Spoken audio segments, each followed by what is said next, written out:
pieces. As you just tune in, give me a thumbs up, hit subscribe, hit that bell, hit all. Help me grow this thing. Let's hit 30,000 by the end of this year. Let's do it.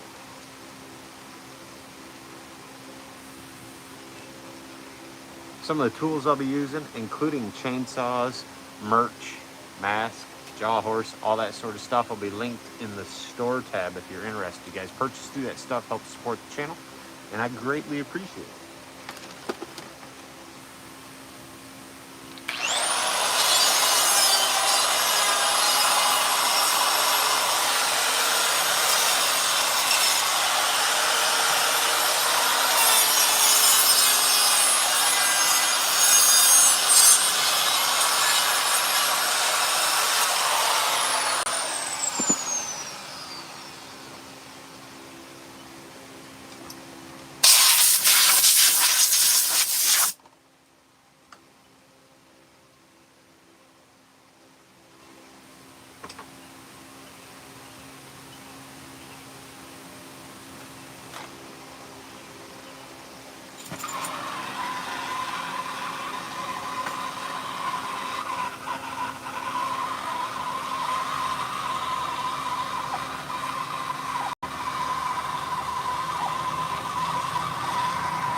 See you, comment. I'll be right there.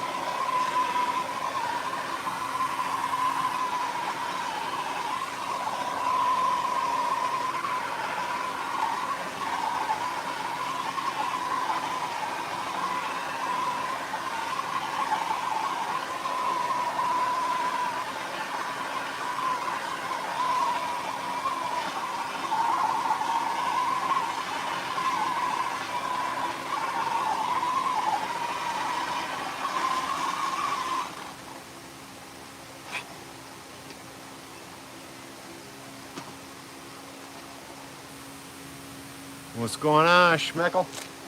Hope you're doing good. Thank you. Got a few of them, carved them up the other day. Been busy though. Busy on Saturday. Today we had my son's birthday party. His birthday was earlier in the week.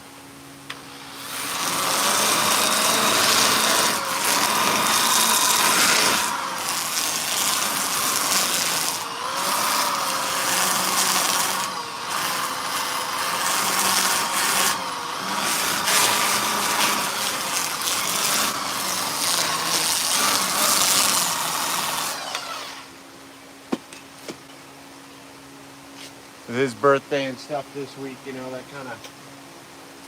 that put me, behind, I guess is the word, but not really how I want to phrase it, but I don't know how else to say it. You know, having his birthday this week kind of put me off pace for what I had hoped to have done this week, which, you know, isn't really a big deal. Freedom to be able to work or not work sometimes on things is great. So we had his birthday party today. Had a bunch of his little friends over and all that stuff. And now I'm going to try to get a bunch of these pieces wrapped up. So hopefully on Tuesday I can carve up some stuff that's a little bit bigger, and hopefully by the end of the week make a 2-hour ride to one of the stores that I normally stock in the spring that I haven't been to this year. Way behind on stuff. Also, did a little event on Saturday. Figured I'd tell you guys about that. You know, we got a lot of new carvers and people just kind of getting into selling their work and things. And I don't know, I thought it would be kind of decent to get on and just kind of talk about, you know, the events that you can do and go to. And, you know, I've talked about selling your work before in videos, but figured why not go live and just kind of chat with you guys on it.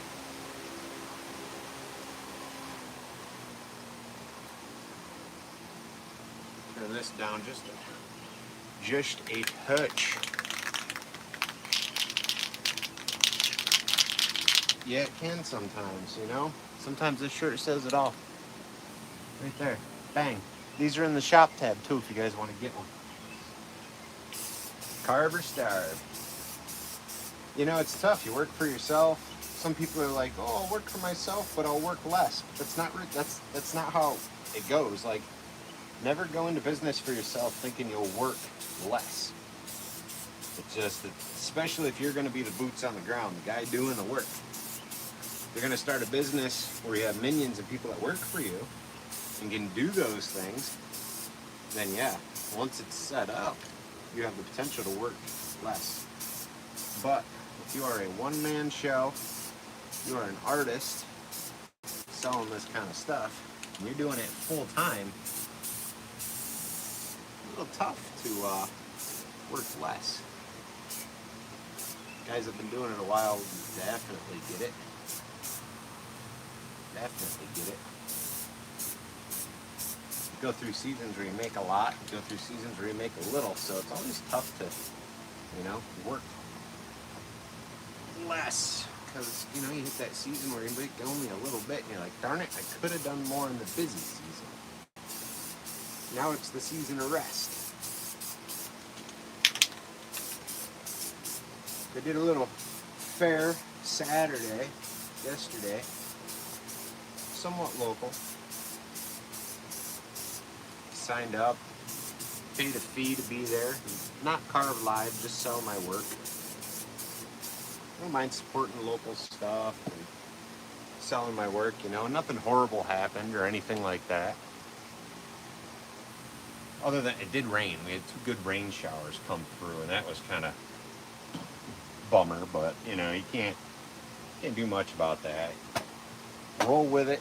Some events will refund you, some will give you other little things, or some events don't really care. You know. But like if you're gonna sell your work and things, it's not a bad idea. I've done this event before too, mind you.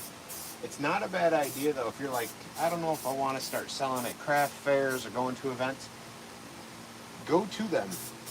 Even if you don't set up this year, go to all the craft fairs you hear about in your local area, within a certain radius or something like that, you know. Go to those craft fairs and check them out. Go walk around. Go see what's there. See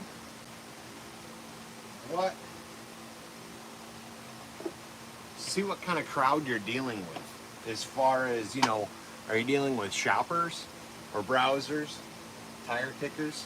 You might be like, well, how do I tell that if I don't have a booth, you know? Like, how do I know if I'm going to be at an event that has mostly tire kickers, people that are just going to ask questions, love your work, but not actually buy anything? How do I know that ahead of time without setting up? You don't know. You never know 100%. But if, thank you, I appreciate that comment. But if you go to an event and you spend time like looking and people watching, you can get an idea of how that event's going to go. Are people walking around with shopping bags? Are people making purchases? You know, is it an event or an area or a town that doesn't have a ton of money? Do they have a lot of money? You know, you can tell all these things by the cars that are at events, by the people that are walking around. If you go and browse events this time of year and figure out if you want to do them for next year, you can also get the information now and start setting yourself up for next year. It seems like a long ways away, but if you're a beginner carver and you want to sell your stuff, you could start setting yourself up now for next year's sales, right? Never did an event, I'm not sure if I want to. Make it a thing you're going to do it next year, right? And start checking out these events. Start checking out these craft fairs, these little markets, these little things, and see, you know, what kind of people are there. Are they buyers or lookers? Window shoppers, you know, what are you dealing with? A great way to do that is like see what sort of items are already there and are people buying them. Talk to people. How you doing today? You making sales? Like, I'm forward with that stuff. Some people don't want to talk to you. They grumble. No big deal. Move on to the next one. They have things like that, you know, you can that you can associate with, like people that make signs or, you know, items that can sell within a price range of what you're going to sell. See how they're doing. how many years you been coming to it? Really? Yeah, hey, I chainsaw carve. I was thinking about maybe doing this next year. You think the event's worth it? Like, that kind of stuff, you know? And then sometimes you'll find an event like that, and they say, yeah, and you'll go and you won't do that great. Or you'll knock it out of the park that first year, and then the second year, you'll go and it won't be the same. There could be a lot of factors into that stuff, you know?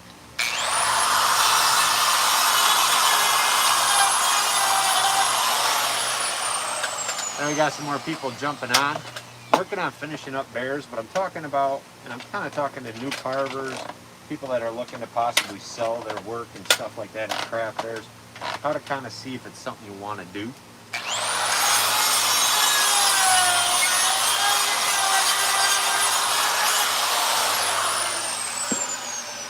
Depending on the price range, I try to give a craft fair, you know, at most 2 chances, 2 to 3. I say 3 at most, to see if it's going to be lucrative or not, to keep coming back to that specific, you know, fair, event, market, whatever you guys want to call it.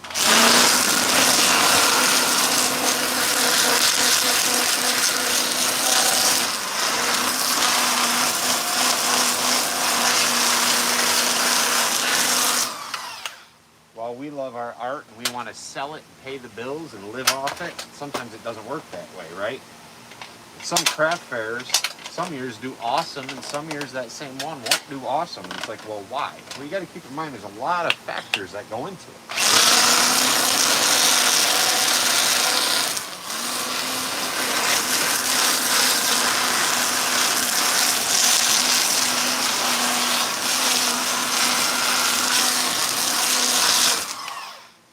First, are you even in an area where people want what you're making? Right? Are people interested in those things? Are you in an area that's poverty stricken, or do people have money? That's always the biggest one. You know, if you've lived there and you're doing a local craft fair, you know if people have money or if they don't.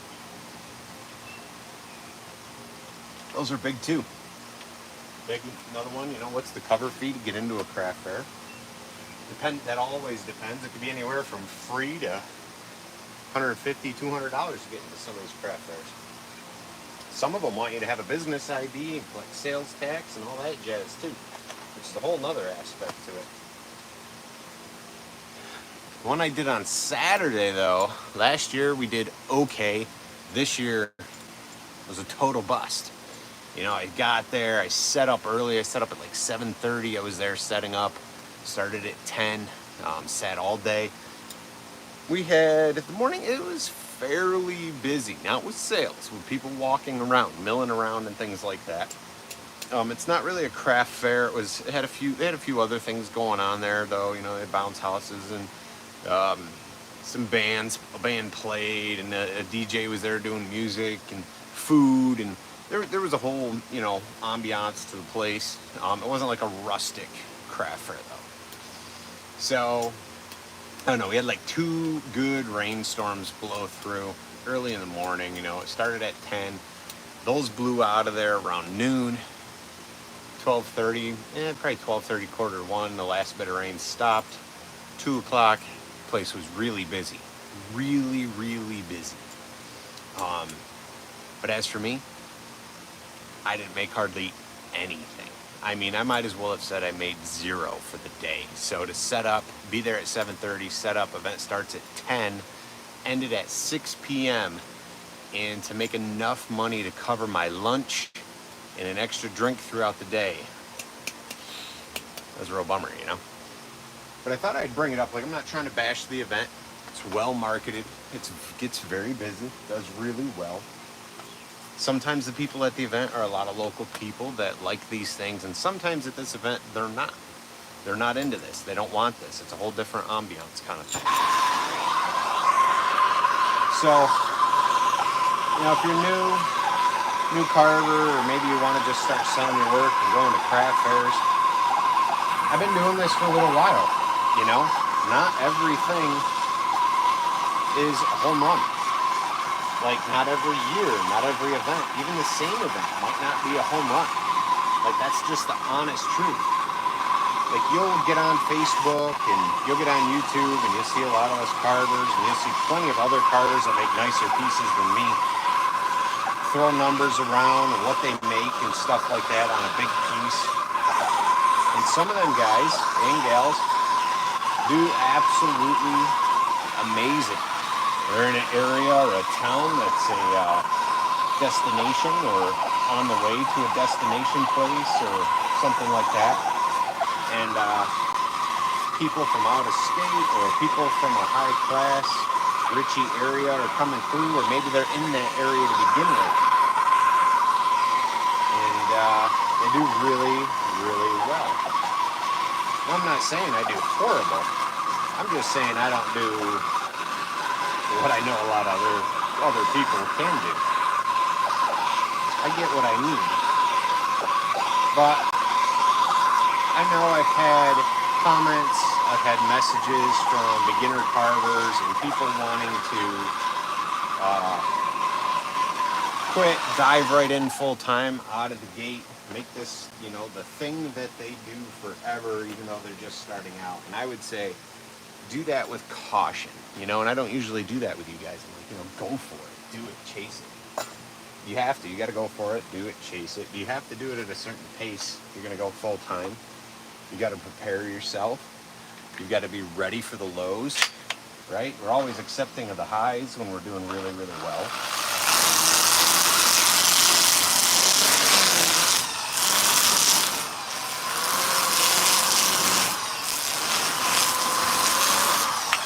If you're doing that thing you love full time,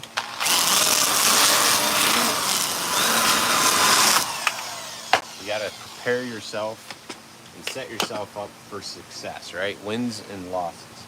If all you think you're going to have are wins, you're going to be setting yourself up for failure and disappointment, because that's just not how it always goes, right? It's just not. YouTube and social media can be very deceptive and very deceiving.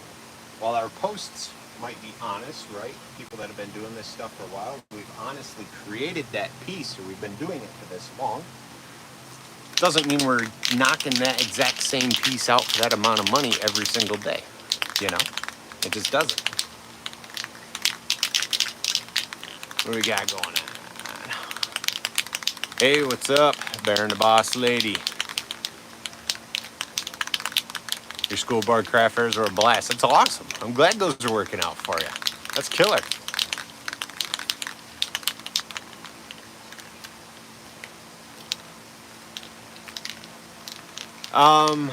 Hoy, you want to get into power carving? Do you need a super expensive Dremel with a lot of power, or is something a bit cheaper also fine? I'm going to be honest. You get what you pay for. And I would say, in the terms of power carving, what do you want to carve? Hardwood, softwood, delicate pieces. These are not Dremel pieces. These have been carved with a chainsaw, detailed with die grinders, which have a lot more power than a Dremel. If you're doing like small, tiny stuff, you could totally do a Dremel. Not that I want to send viewers away, but if you want to see what like a lot of Dremel work can do, you could check out Carving Fusion with Jordy Johnson. He does a lot of Dremel work doing wood spirits and things like that. He also runs chainsaws and things, but he does a lot of Dremel work. And I know he reviews all kinds of Dremels and tools like that as well. There are certain tools that I will spend the money on when it comes to my chainsaws, my lineup, my workhorses. I will spend the money and I will buy steel products and I will run those. For me, they're trusted. Through time, they do and perform what I need them to do. I buy quality carving burrs. I buy Saburrtooth burrs. That's what I like to use. Those are what I buy. Those are the burrs that go into your Dremel or your die grinder. Now on the flip of that, I buy cheap die grinders. In the scheme of things, these are cheap. They come from a store called Harbor Freight near us. I buy these cheap so that I can have, what do I got over here? 1, 2, 3, 4. I have 5 of them set up off the screen each one has a different bit. So when I'm working away, I don't have to stop and change bits. I can just grab and go, touch up, carve, keep moving. So, you know, it's really about what you want to do. Schmeckle, what's up? What's up? What's up? Baron and Bossley. I'm glad I can help you guys out, you know? I really am. What's the point of like going through something or learning something and just like, I don't know, not sharing it with you guys? Like most, I would say all, even myself, right? Make a YouTube video, go on social media. We want to show the best. We want to, this is the best outcome. This is how it is in real life, you know, like everybody's a winner all the time. That's not how it is though. There's ups and downs. Craft fairs and events, that's how it is. It's just how it is.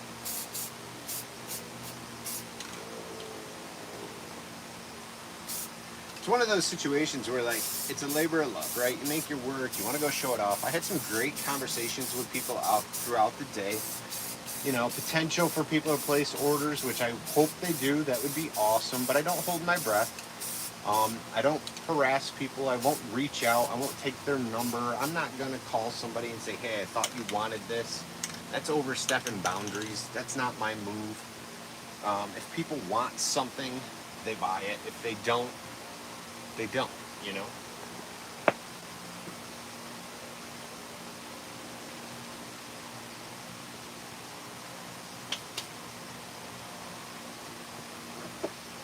Not even always a want. Sometimes it's a financial thing, you know? People want things, love things, they can't afford it. That happens. It happens. So, I guess really, you know, it just comes down to like new carvers, you know? All you can really do sometime is just try it out and go for it.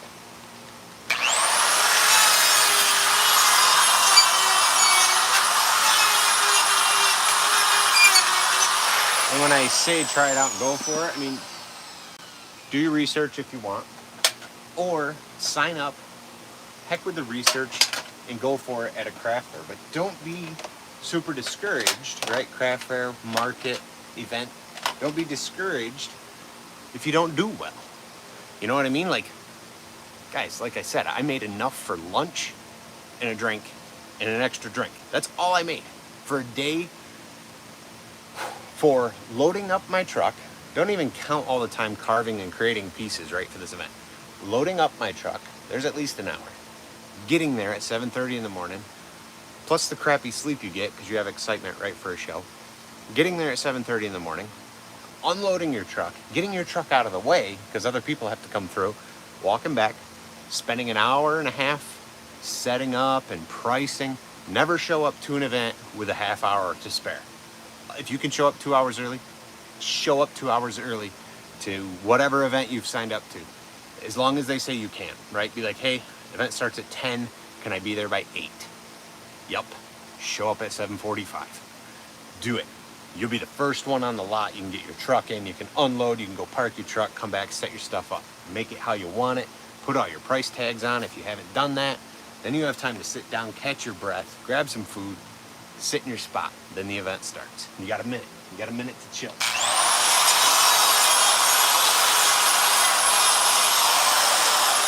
Sometimes it's really tough setting up at an event. As soon as you're done, you put the last sticker on, boom, busy event, people are in. Yeah, they're buying, that's awesome, but you don't have a minute to catch your breath after setting up and sweating and running around. Another big one, sounds silly, bring an extra t-shirt. Always bring an extra t-shirt, because you are going to sweat your butt off, chances are, setting up, running around, all that kind of garbage.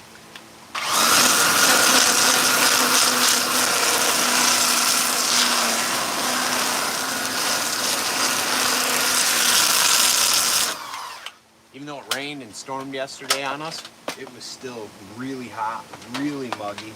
I brought an extra t-shirt, needed it, because it was gross. It was gross.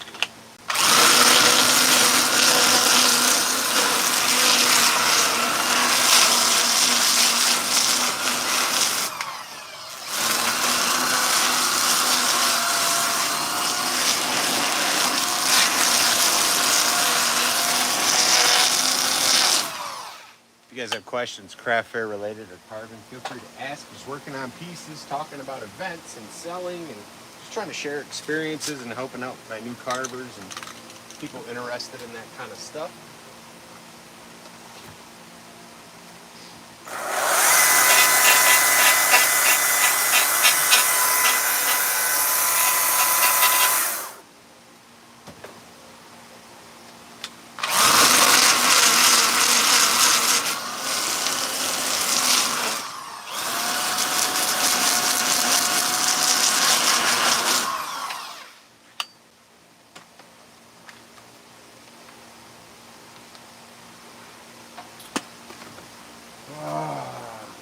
Now I'm like in a rush. I'll be carving live this weekend at Noble Ace in Johnstown, New York. I'll be carving up some pieces there. I'm gonna have only a few pieces on hand. I have something going on after that event, so I'm gonna try to pack light. I'm gonna bring one shelf about like that, a little bit wider, and one more shelf on the bottom. So it'll be 1, 2, 3, yeah, like 4 tiers high, a little bit wider. That's all I'm gonna bring. And a few pieces on that, and then I'll carve live there. That's gonna be Noble Ace in Johnstown, New York. This coming Saturday. I believe that's gonna be like 10 to 2. So if anybody's interested, if you're local, whatever, I'll be there for that time. 2 o'clock though, I'm packing up and I'm out. I got somewhere to be, I got something else going on. Family related. Even if the day's killer and the place is packed, gotta go, you know? Gotta go. Family events and things like that gotta come first. That's why I'm doing this thing full time. I've said it before, like I don't do this full time, guys, because I'm getting rich. I do this full time because I'm working for time. Everybody needs money. We all got bills to pay, right? I'd love to have all kinds of extra cash. Not that I don't, right? Sometimes we get greedy. We want more. We want more. We want more. I remind myself, though, and so does my wife, we get in conversations like being content where we're at, doing what we're doing, having time.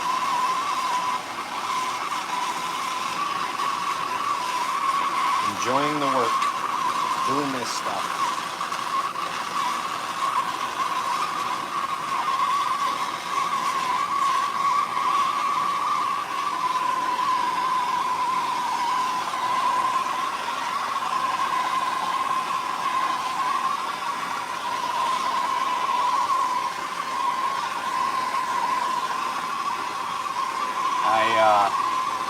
I don't know if you guys can hear me with the torch going.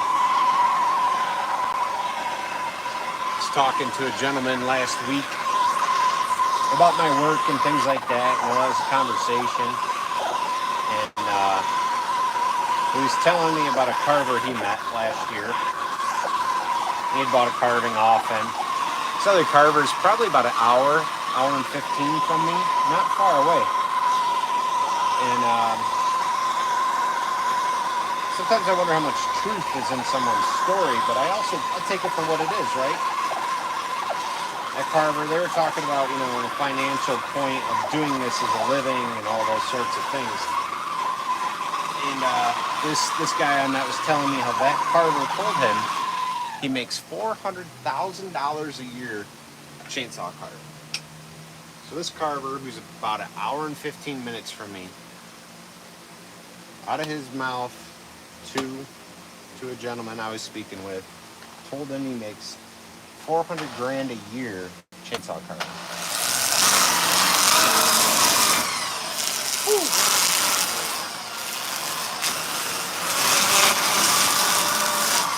I tell you, we are not the same. Not the same.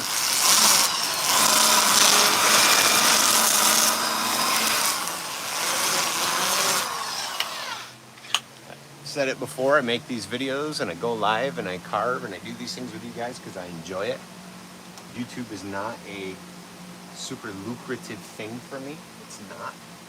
I enjoy it though. I enjoy sharing the art, chatting with everybody, getting on here, doing the work, making videos for customers and people to enjoy. But I definitely do not sell enough pieces to make 400 grand a year. That's wild to me. That's mind-blowing. Mind-blowing.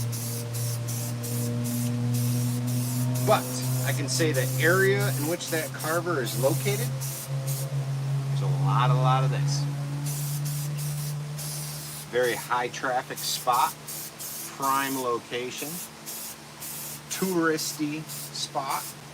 People are coming in from out of state, downstate, places who look at money different than the rest of us, and they don't mind spending it, right?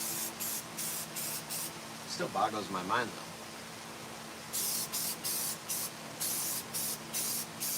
If that is not a lot of money to you, you are in a different class, I would say.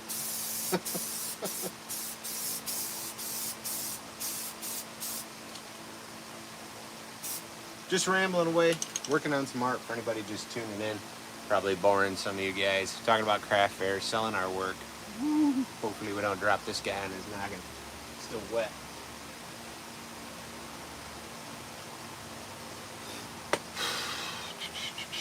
If you guys have carving questions though, if you guys have selling your art questions, craft fair questions, feel free to ask. I'm willing to share.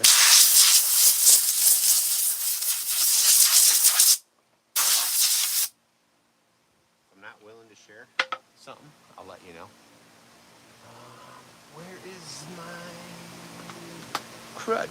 Put that thing in the shop and forgot about it. Little grinder I got. Gotta clean off this sign right here. Let's see if it's gonna work.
Sign up like 3 years ago. Been sitting in a pile. Just perfect. That little bear up here. Little bear.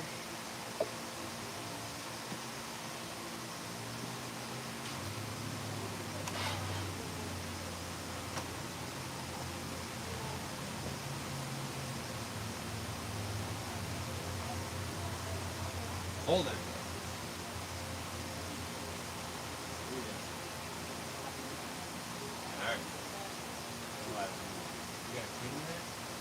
Alright. Clean it. That'd be awesome. 22 viewers and 4 thumbs up. I appreciate you guys. Let's see here. This bear needs some detail. We gotta do some furring work on this guy. Just gonna be running my battery saws. Can't hear as it is according to my wife, so make her happy because she's watching.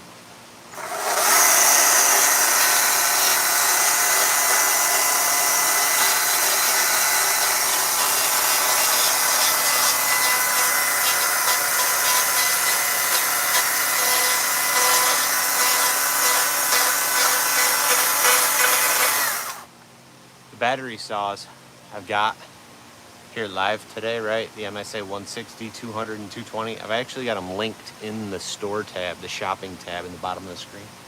So if that's something you guys are interested in, you can check those out. See how much they are. and see what they've got for power, batteries, things like that.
Bear and the boss lady, you know all about the hearing.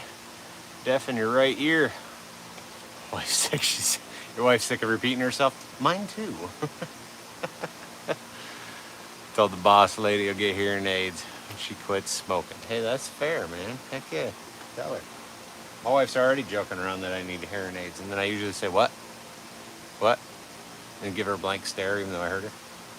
Or she'll tell people, Kyle can't ever seem to hear what I'm saying anymore. What's that?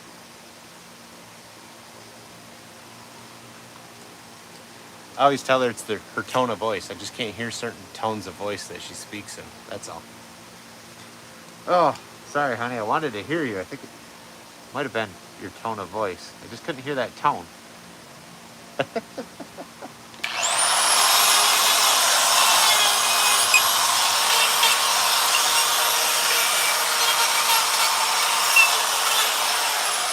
She'll follow it up with a loving, shut up.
then the hearing thing there, Bear and the Boss Lady, that gets me, honestly, is when there's background noise and someone else is speaking to me. I can't hear their voice usually. Like, if there's background noise, there's a radio playing, you know, like in the shop not far away, and somebody's trying to talk to me and they're like 4 feet away. I can't hear them. The radio muffles it out. When this fan is on high, I've got about from here to the outside of the tent, probably 6 feet. One of the kids will walk up. What? You know, because the fan's humming. Can't hear him. Hear muffling. Got to step closer. All right, speak up.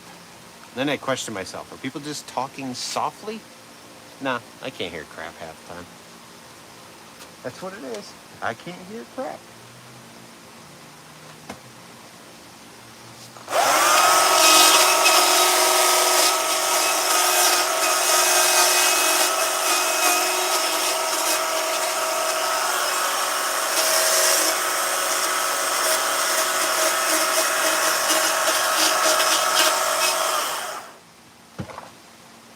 I like these though. These Isotune links, these are linked in the store tab as well, along with my mask and a jaw horse. If anybody's interested in that, that's a new carver, wants to get these things, you can. You buy through those links, they support the channel. I do appreciate it. Like these. When I'm not live, I'll sync them to my phone, turn my tunes on, work, drones out the chainsaw. They work well. They work well even when they're not on. They got good ear protection.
Sparing the Boss Lady, I know exactly what you mean. So that's what when I'm busting on my wife and I say your tone of voice, it's that frequency.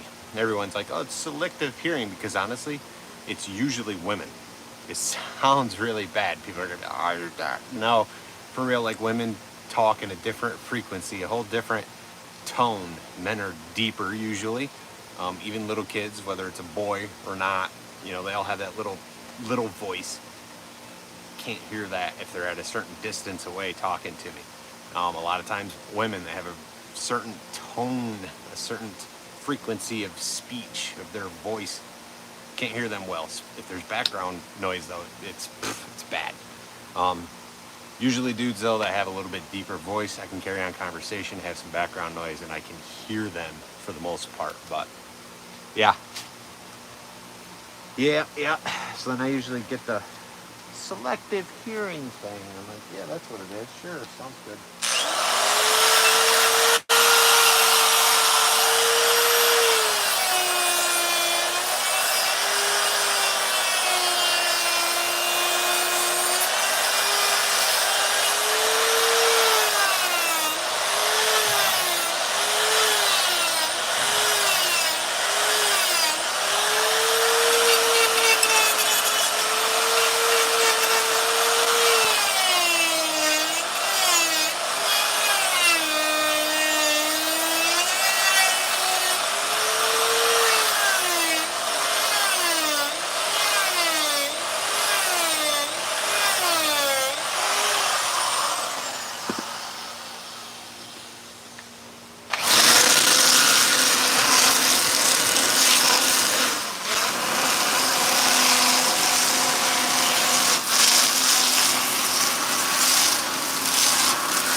Some people would say, well, it's because you're a chainsaw carver, your hearing's bad.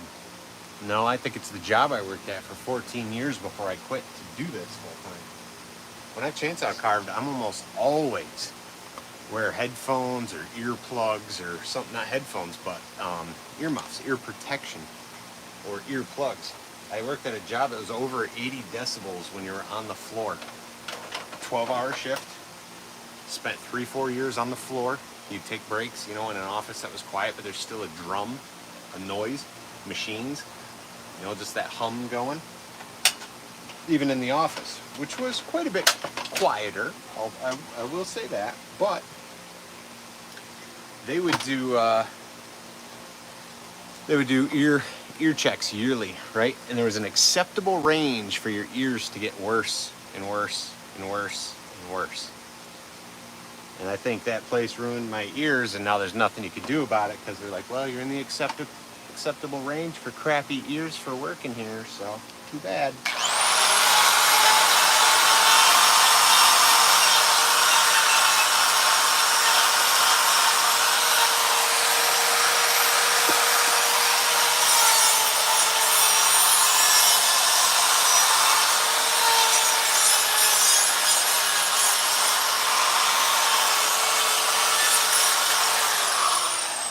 I'm not the kind of guy to go back and chase those sort of pipe dreams anyway, but I believe, you know, that sort of thing, they'd get thrown out. You know, well, you run chainsaws, so I'm sure that's what damaged it. Not the 14 years working, loud machines running. Yeah. Earplugs are not.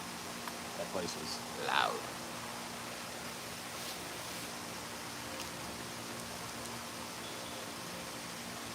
Yeah, lost years from impact guns, changing giant tires, and shotgun blasts. Yeah, that'll do it for sure.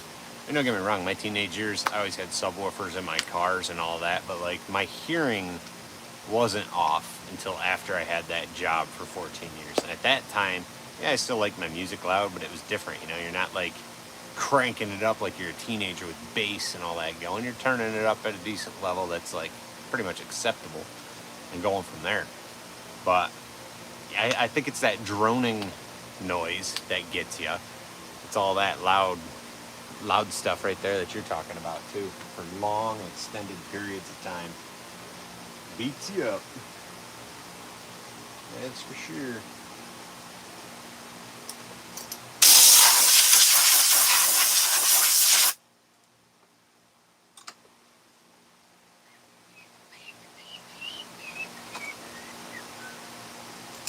And I know darn well, even if I was still working there and I brought it up, like my hearing's not getting good. I even said that. I remember saying that at one of the ear tests at that job to the guy doing it, and he's like, well, that might be so, but you're still in the acceptable range. Oh, okay. Sounds good, man. I even remember a boss one time. How'd that go? I don't know, man. I couldn't hear half the stuff, and he said I passed. Really? I said, yeah, I know I did better last time. Yeah, well, I don't know what to tell you. I don't care. What are you going to do about it, you know? Nothing. Nothing.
Like I say, I do recall a few times that the hearing loss thing has been been a blessing where I've heard, oh, did you hear what that guy said just now?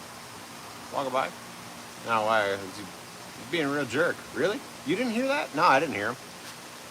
You want to know what he said? No. Don't care.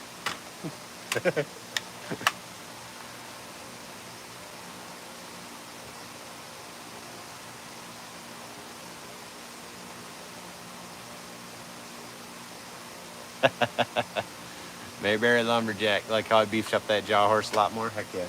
So this piece on the back, your slider piece, I've got 2x, right? 2x up here, 2x's on the sides and the front fascia. But it's a little too thick when you go to clamp. You can't quite get that last run that's underneath. So you really got to work on it. You got to give her a good old kick, right? It's a little too much. Going to end up breaking something.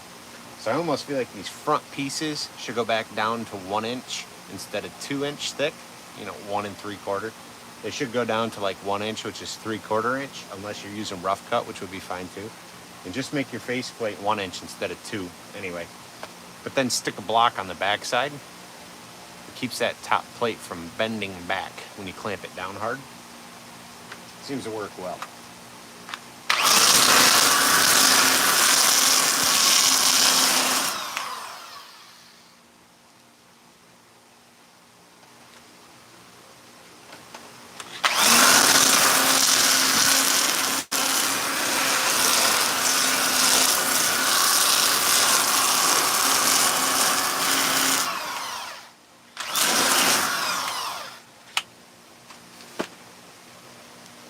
So you'll see me painting, right? Not wearing a mask. Don't go anywhere. I'm still here. I didn't leave, all right, guys? Look out, he's behind you. Oh my gosh, don't run away. I've got this big fan up here blasting to keep me cool, but it also blows down. So it's blowing the paint fumes down. And then I just turned on my box fan that's hanging up in the far corner of the tent that blows out. And so as I paint, I try to paint from this side, never this side, unless you want to wear it and eat the paint.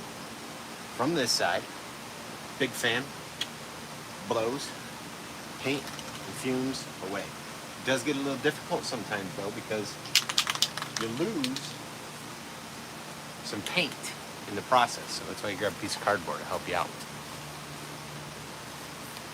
Hey, you're welcome. So you can go like this, right? Block the wind.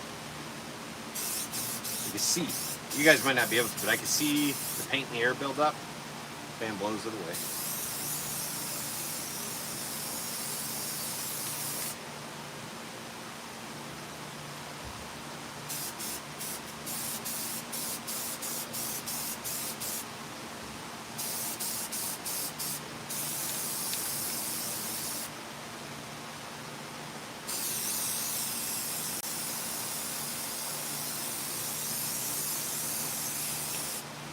Paint here too long. You can already see it getting black overspray on my hand.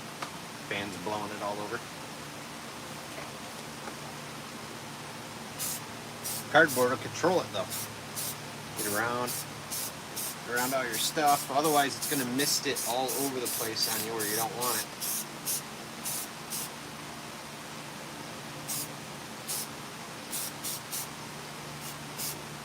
One of those stupid little tips. Probably won't be in a regular video. You guys get it though, right here in the live feed.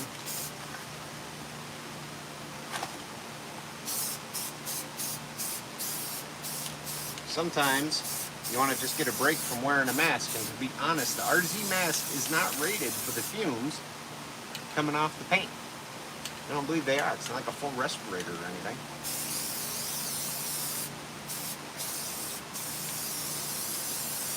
They're meant for dust.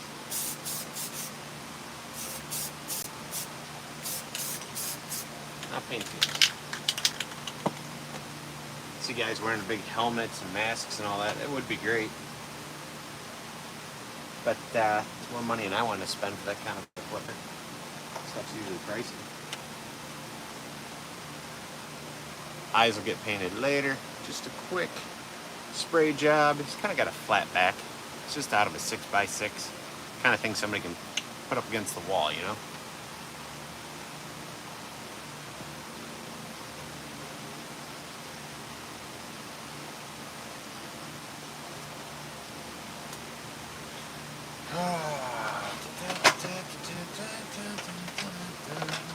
guys are having a good evening.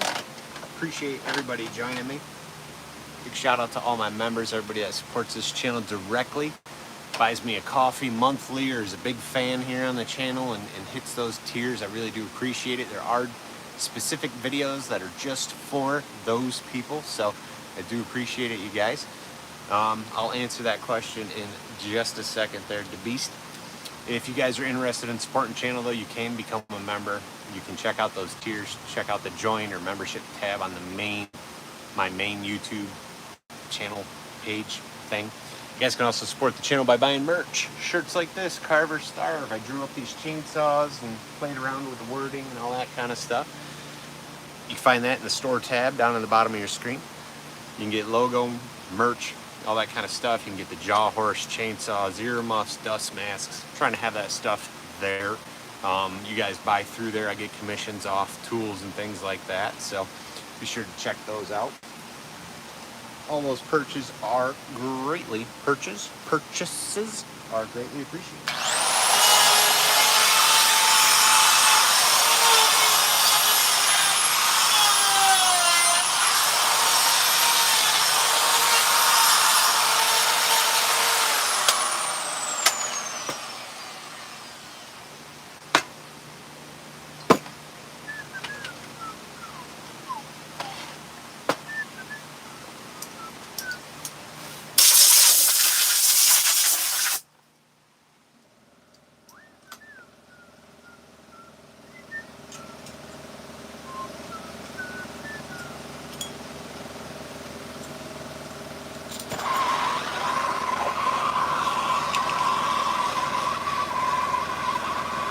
The Beast, I appreciate it. I really do. Be sure to check them out. I got a bunch of different stuff. I got the Keep Gripping and Ripping on there, and Carver Starve, and then just the regular channel logo merch as well. Coffee cups, t-shirts, long sleeve hoodies, all that kind of stuff. Do I put a finish on the bears? I do. Bears of this size will get one coat of finish.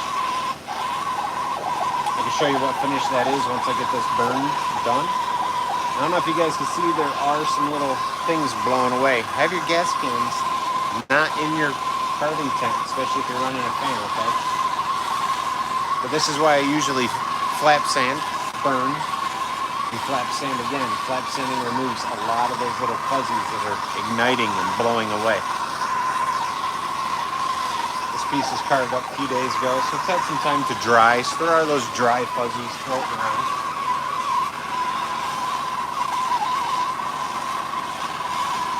Do this stuff, you gotta think safety, guys. Have a bucket of water, have a fire extinguisher handy, that kind of stuff.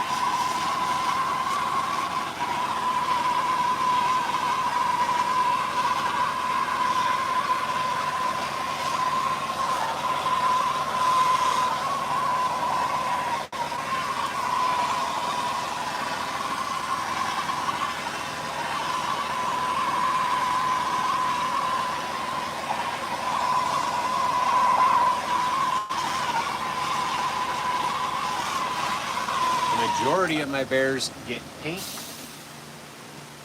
I do not do a lot of burnt brown bears. It's got to be very, I don't know, it's really got to speak to me to say, hey, leave it brown. Black bears sell best for me, so black is what they get.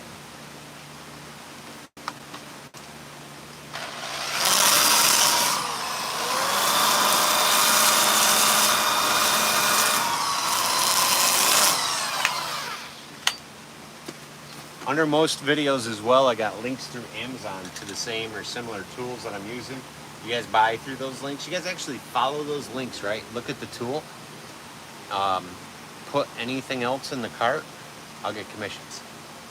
So if you know you're gonna buy a new drill and I've got a link to some bits or a headset, you click that link, you go, you look at the headset, you put your drill in the cart, buy the drill, no headset, I'll get kickback off that. It's pretty neat how that works.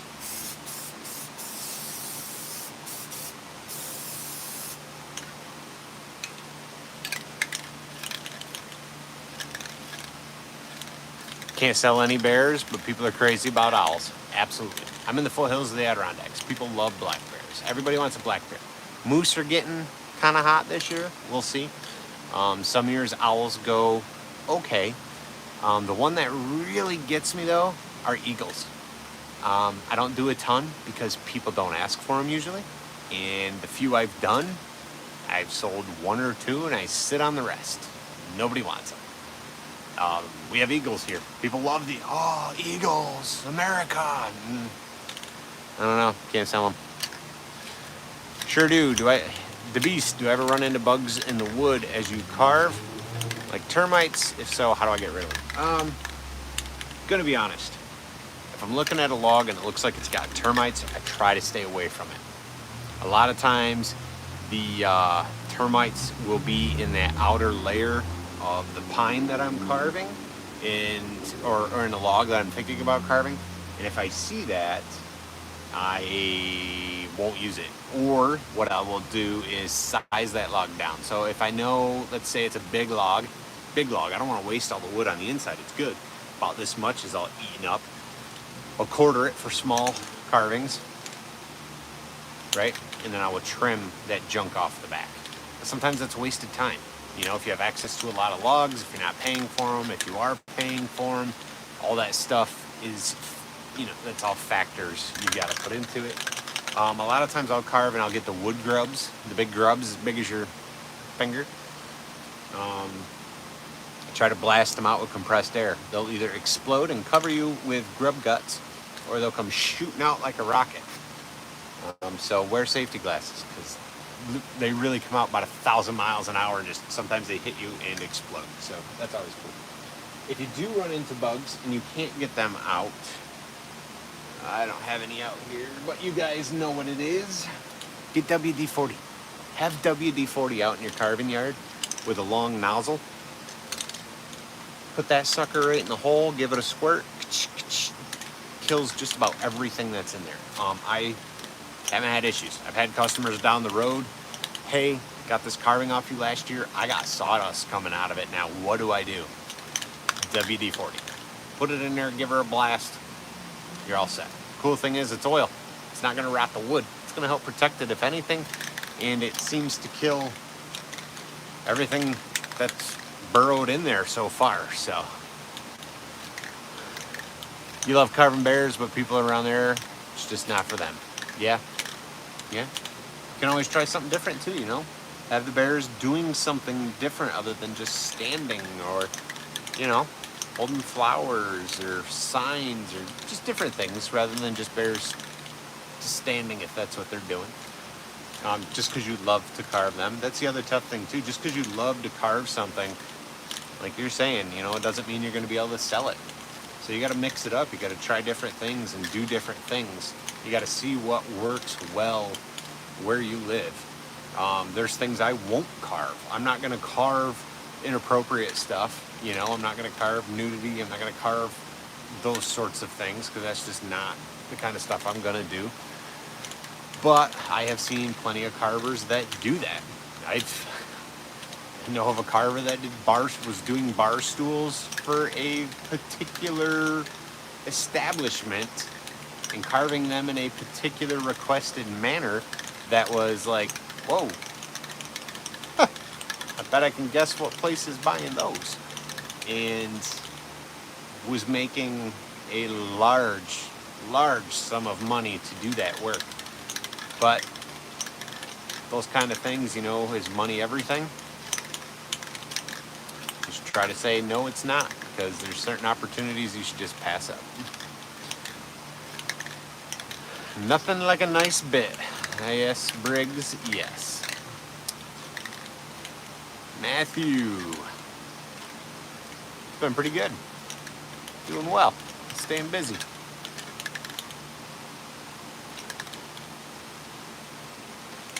Jay Rich, about an hour from you, fellow carver out in the sticks, sells tons of black bears.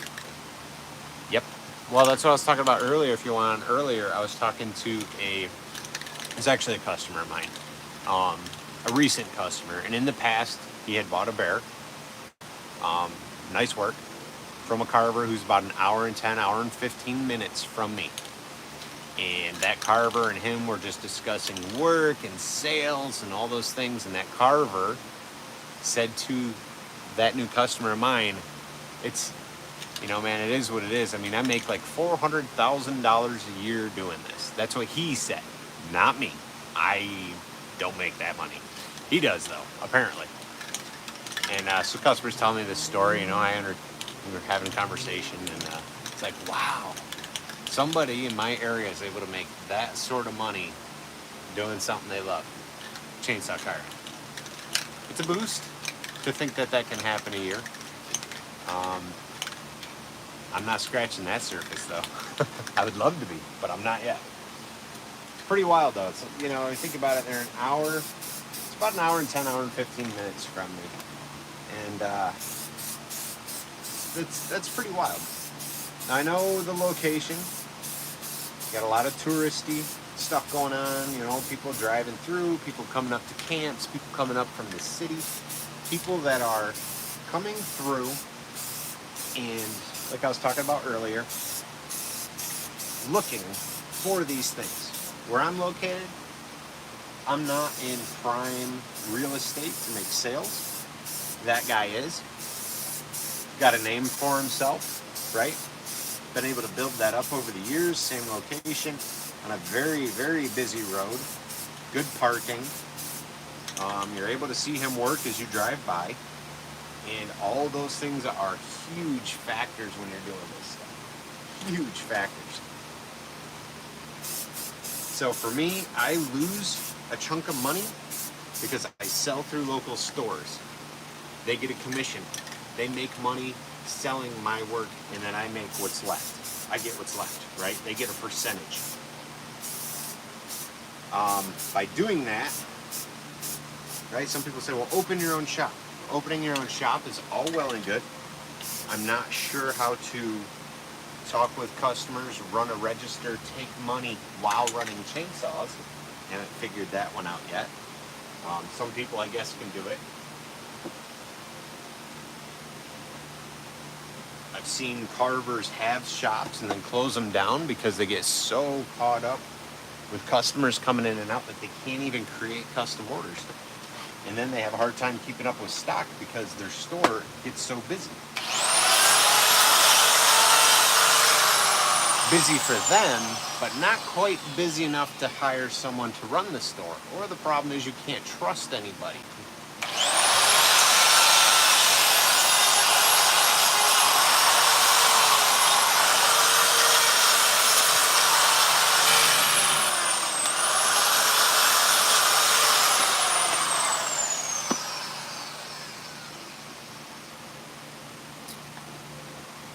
Ryan, what's my favorite carving? Oh, I don't know if I got a favorite carving. All of them. My on-site bears have been looking great. Hey, I appreciate that, Matthew. Thank you. I enjoy bears and doing different faces and stuff. I like doing the moose. I do enjoy doing Sasquatch, even though I haven't done a ton of them.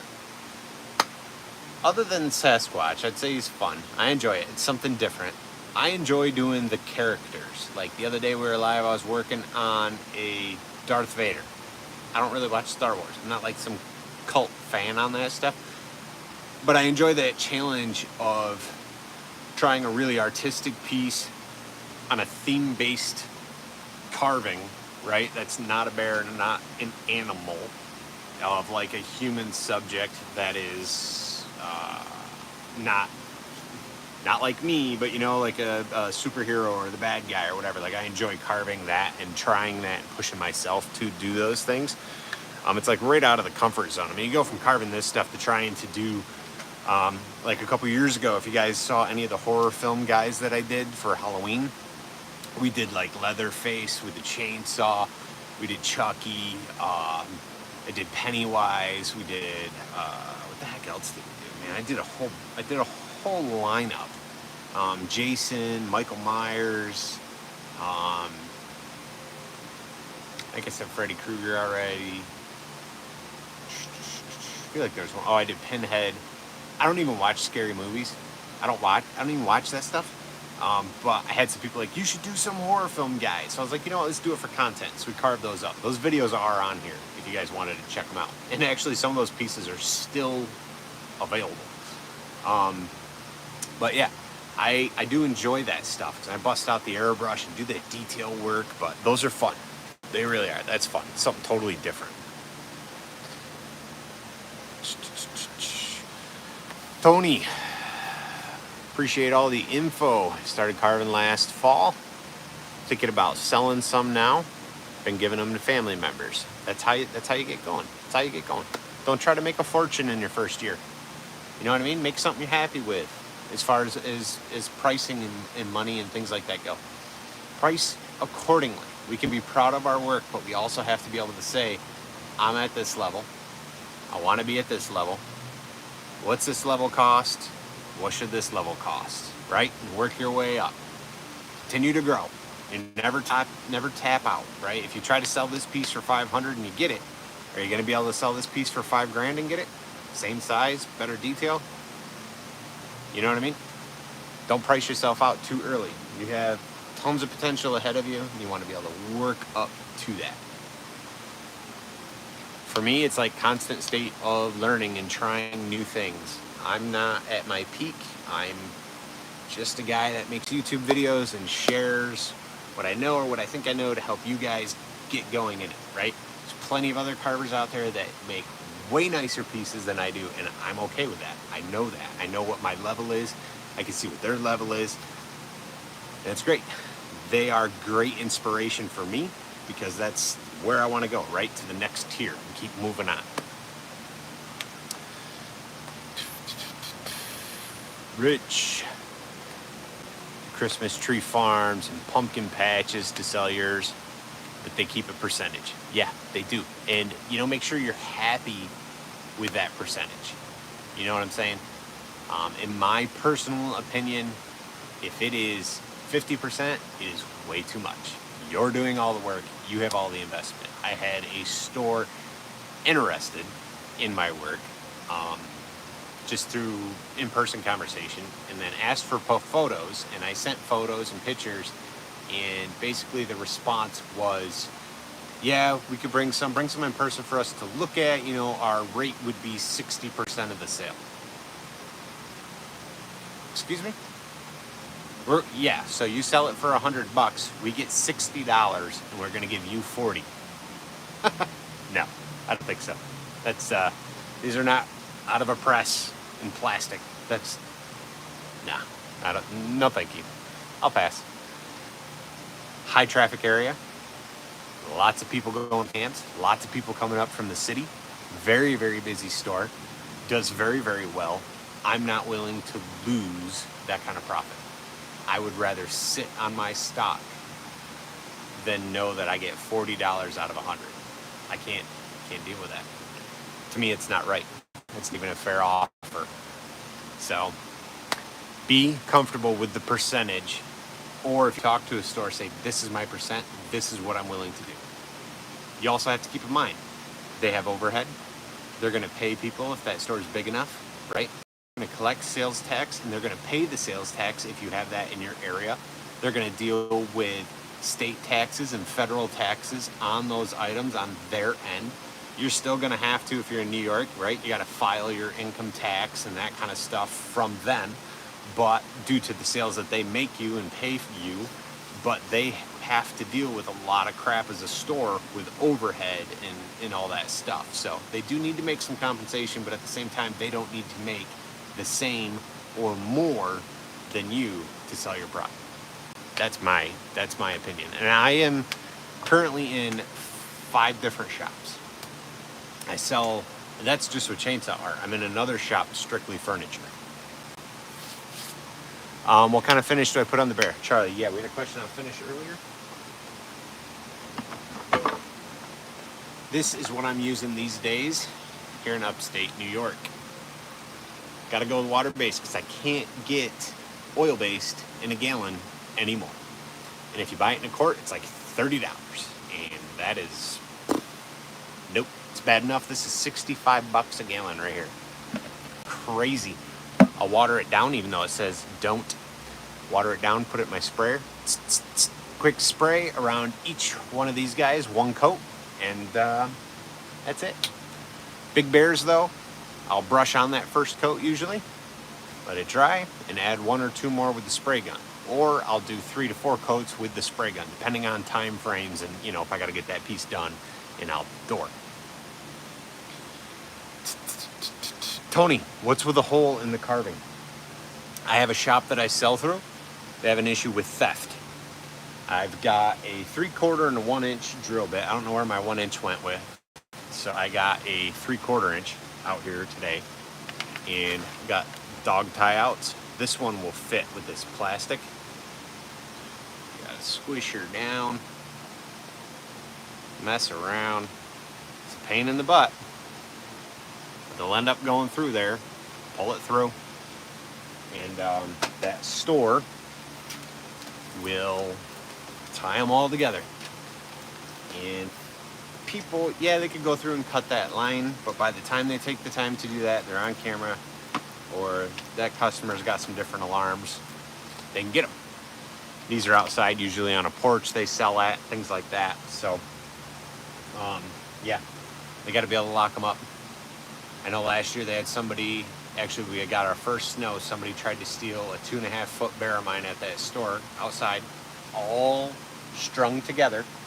And that shop owner goes, it's kind of funny. She's like, it's not funny that somebody's trying to steal. She said, but it's kind of funny to wake up in the morning and I'm like, there's footprints out in the front yard leading to your bears. Because you could see where they picked up that one bear, walked away, and everything caught up and just ripped it out of their hands. Because you see the bear and all the other stuff was dragged. What looked like somebody fell in the snow. So, yeah. We put holes so we could tie them up. And if they're going to work for it, they're going to work for it anyway, you know? Sometimes you just can't do a whole lot about it.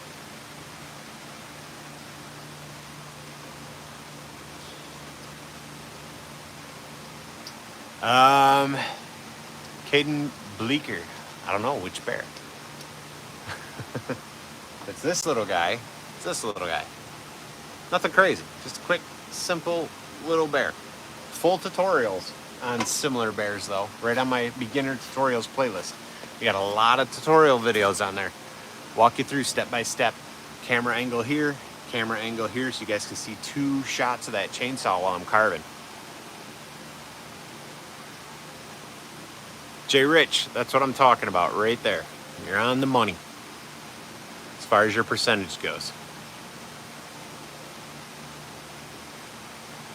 Matthew went to an event and watched some pro carvers.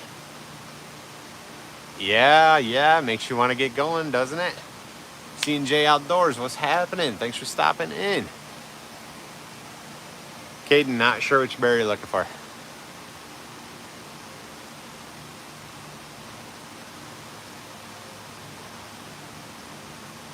Yeah, this hole doesn't really help with the minimizing. Caden, you're assuming I have to pay commissions. Right, they take a percentage. So if a store sells, they get a percentage. I have an online, I have an Etsy shop. I would pack that full with carvings.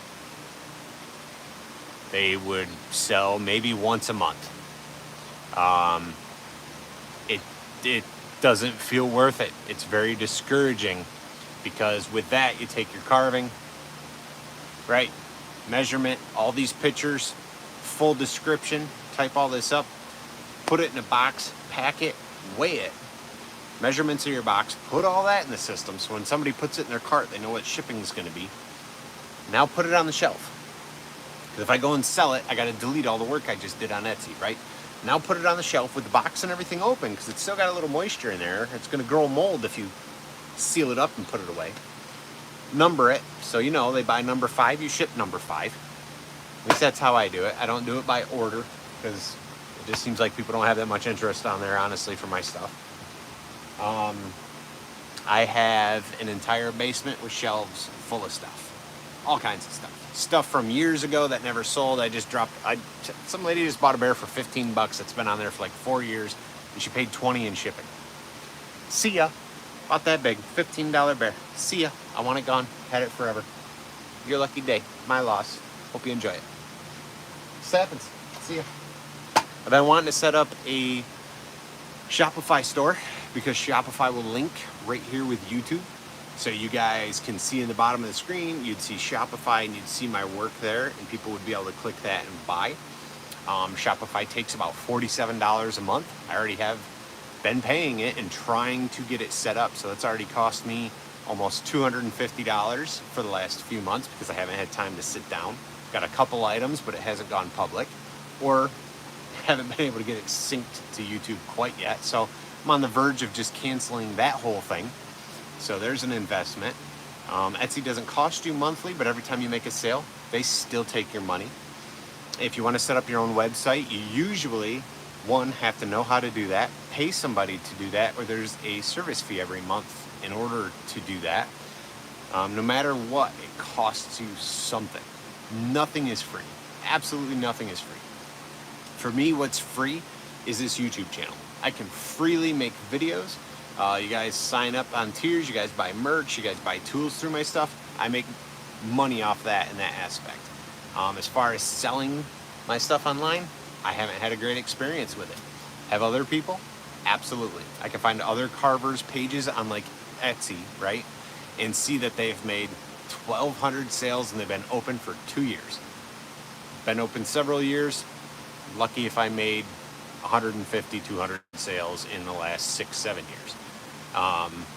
Pursued it heavily, and now once in a while, winter months, if I've got stock, overstock, I'll pop stuff on there. Christmas time will go up, and then nothing.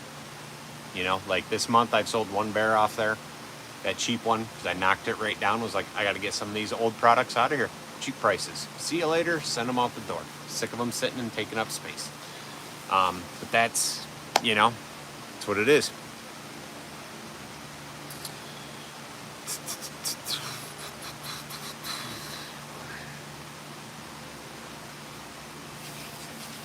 So, let's see, Charlie, how much has somebody paid me for one of my chainsaw carvings?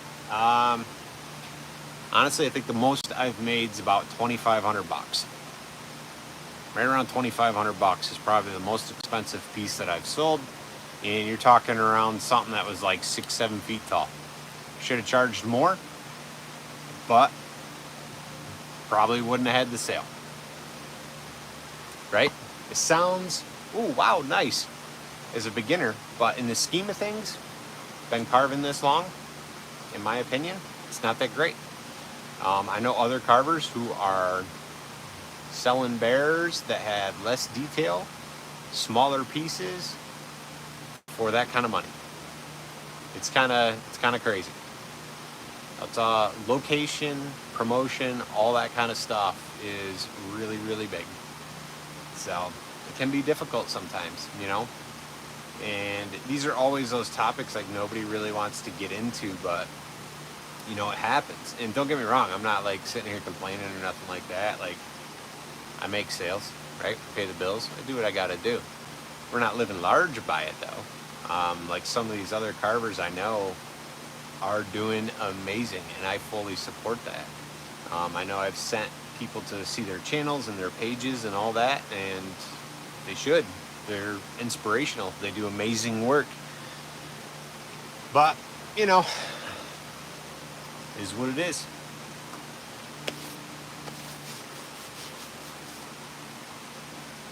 Have I ever done wood carving with grandma? No. Nope. Oh, you meant Dremel. Okay, C&J. You meant to write Dremel, it came out grandma. No, my grandma's never ran a chainsaw. At least not here. Have I ever done any carving with a Dremel? I have. I've done some smaller stuff, some Dremel work. I've got a Fordham in the shop. I've got a few Dremels. I've got a Dremel out here. Right now it's got a metal cutoff. Me and my son were working on Razor dirt bike. We had to do some modifications, so we were using that. But I'll put small burrs in there for detail work, things like that. This company, Depths Tech, sent me this for review. I got a video on this, but it's got a small burr. Sometimes I'll use that. These kind of guys, though, I try not to spend a lot of time on. Trying to get the most bang for my buck, the most bang for my time, right? Be able to carve a bear up like this and be done start to finish on a day where you're just hammering away with the saw and the tools. You know, overall time, 20 minutes, 25 minutes, start to finish with paint, clear, done, out the door. 20 minutes is where I want to be. Sometimes it's 25, depends on the day, you know. This guy is going to get 65 to 70 bucks. That's what I'm going to put on this. 65 to 70 bucks. And he'll be out the door. He'll sell. He does. They do. They're easily shipped. People can grab them at craft fairs and go. I will make price adjustments depending on the fair. I'll make price adjustments depending on stores. I'll make price adjustments depending on in-person sales. It's just the way it is. Let's see. This bear will hold a sign. A sign that I've pre-made of customer choice. It'll be like there, you know, like they'll have a welcome sign, but they'll have a couple they could choose from if they want something else instead. This bear will be about 125 bucks. About 16 inches tall, roughly. We'll put 100 to 125. Those will sell pretty well at the store. I find putting too much time, I want to get, you know, biggest bang for my buck, so I try not to put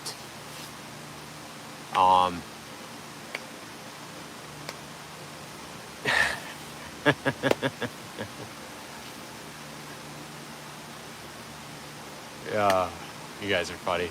No grandpa carving either, CJ. C&J. Caden Blaker, am I disappointed that the videos that you post only get a small amount of views? Not trying to be rude. Hey, listen, man, you're not being rude. That's all right. Give me 1 minute. My phone, we've been on this live this whole time, and my phone just said low battery.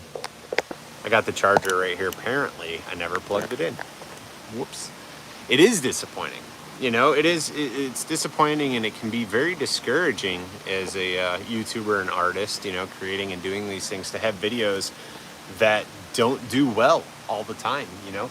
That is really, really hard sometimes, an aspect of YouTube, you know. If you take the carving, so like if you take the carving side, right, you expect to be at a certain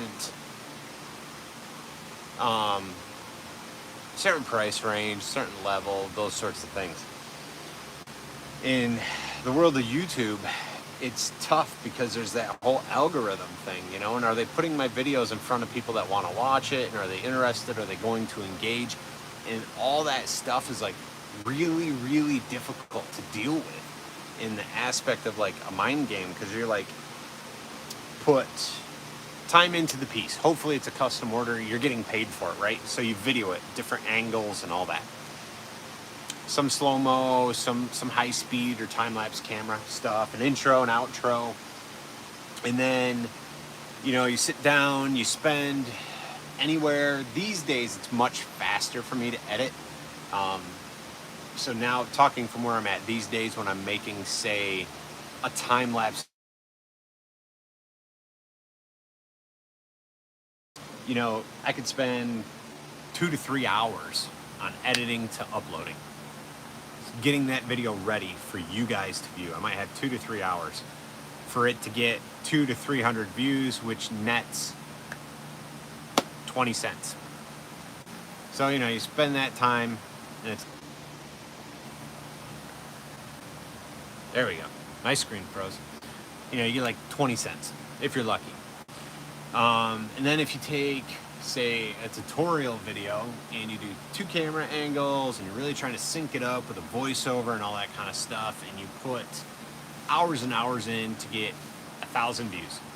Well, you know, I like to think, I don't think I helped 1,000 people. I probably helped, you know, a couple hundred people who watched it several times so that they can learn and stuff, which is awesome. But, you know, 1,000 views is, boy, I don't even think that's $10. You know, that's less than $10 for 1,000 views. I'm trying to think now, what does that equate to? 1,000 views might be $1. I think 1,000 views might be $1. So roughly, but it depends on the video. It depends on what commercials YouTube puts on that video as far as what you make. But you know, in the scheme of what you're talking about, views and things like that, yeah, it's tough. It's tough to, like if you go look at all my recent videos over the last few months, like my stuff that's in just, because there's videos, shorts, and lives. If you look at the videos, time-lapse, customer work, even the big rooster I just did, the on-site bear I just did, the views are not there. They're just not there. A few hundred views, and that's discouraging. You know, it's really tough to swallow. It's like, man, that's, what the heck? People aren't interested in this. That's pretty much a bummer. But I go live, and I've been going live more often because, like, we went live the other day, 1,700 views. A couple days before that, 1,200 views. Couple new subscribers, couple new subscribers. What it comes down to is, what does YouTube want to push? What are they trying to grow on their platform? And so are you meeting that standard, and are you helping them push that new thing? Video shorts, those short videos, you know, minute to 30 seconds, that kind of stuff does really, really well sometimes. On my other channel, Kyle's Chainsaw Rescue, I've kind of built that channel mostly off shorts, and I have some long form. Long form is how you get paid better. Short videos draw people in and they hit subscribe. So, you know, it's kind of back and forth.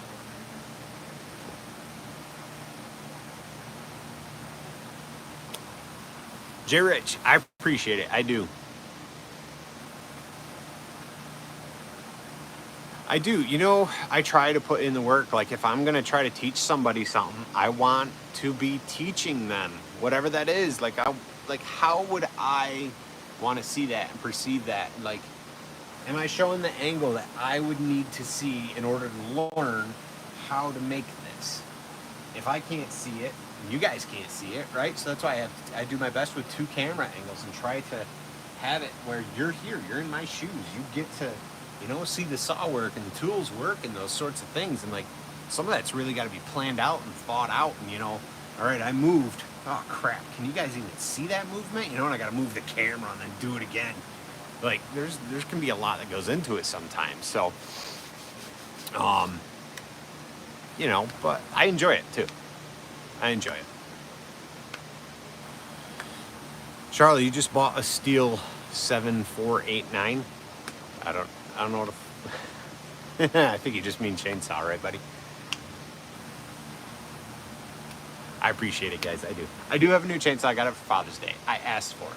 All right. I was like, hey, you guys want to give me a gift? You can give me this saw. All right. It's going to be funny, right? Because I run mostly steel. I am going to be reviewing this. I've been doing reviews and videos on Amazon. I go live on there once in a while just to like sell products as well. And I've got to share that link under videos so like you guys can shop through that and see my Amazon profile, because we recommend a lot of products that we actually use. I don't recommend products I don't like or don't use, so we just kind of do reviews on there. You guys shop through that stuff though, off Amazon, making bank. Not a lot of bank, but we make some bank. You know what I'm saying? You do this stuff full time, you get into this, right? You're working for time, you gotta find other revenue, right? You're working for yourself, unless you got this really great business that does awesome. But anyway, got this for Father's Day. Nice little 20 volt DeWalt. Why? Why? You're a steel guy. Why would you go and buy this thing? Or ask for this as a Father's Day gift when they're like, hey, what do you want? Right? It might sound bad. Your family's got to ask you what you want. I'm the kind of guy, I just go get it. I'm the kind of guy that doesn't ask for things. I'm the kind of guy that's wearing shorts. Maybe not these ones, but has shorts from high school. I'm going to be 40. Still have shorts from high school. T-shirts from high school. Like, I don't buy stuff like that, but I'll upgrade the tools and things like that on the side sometimes. But there is this guy, and we're going to be doing some videos and some reviews and some upgrades, I believe, that I heard we can do. So that's a video you guys can you can look forward to. I gotta get out of here though.